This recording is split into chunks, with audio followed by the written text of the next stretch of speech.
Donc on va parler de qualité. Alors j'ai introduit la notion de qualité. Donc la qualité, c'est simplement, c'est tout simple, c'est répondre à des besoins. Voilà. C'est-à-dire que j'ai mon shampoing antipelliculaire est de qualité, et bien effectivement, c'est qu'il répond à mes besoins, c'est bien. Mon imprimante est de bonne qualité, c'est-à-dire qu'elle imprime en couleur correctement à la bonne vitesse. C'est tout. La qualité, c'est que ça. Donc, de prime abord, on dit que la qualité de la recherche, elle est évaluée par les pairs. Le peer reviewing, on a vu ça tout à l'heure. On fait cette première approche. Donc jusqu'à maintenant, on travaillait sur les aspects organisationnels de la recherche, tout ce qui concernait l'administration. Et l'idée, c'était formaliser, organiser les activités de recherche autour de cet espace de créativité qu'on laissait aux chercheurs en disant une activité de recherche à peu près 20% d'activités créatrices, 80% d'activités classiques et routinières. L'idée, c'est on minimise ces activités pour augmenter leur temps de créativité. Bon, ça, c'était la théorie.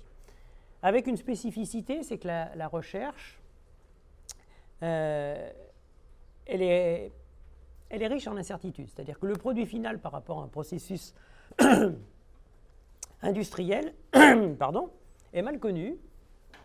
Et donc, qu'est-ce qu'on appelle la confiance dans la qualité d'une recherche? La confiance dans la qualité d'une recherche, consiste à s'assurer que les différentes étapes d'un processus de recherche produisent les mêmes résultats, quel que soit l'utilisateur, le moment où on l'a fait, etc. C'est ça, la qualité de données. Et donc, quand le produit final n'est pas connu, il est nécessaire et obligatoire, effectivement, d'avoir une maîtrise de l'ensemble des moyens d'acquisition, de traitement, de conservation et de diffusion des résultats. Alors, on s'est tourné vers quelques référentiels, j'en ai cité quelques-uns. Donc, le plus connu, c'est lui qui est généraliste, c'est l'ISO 9001 qui définit un management de la qualité.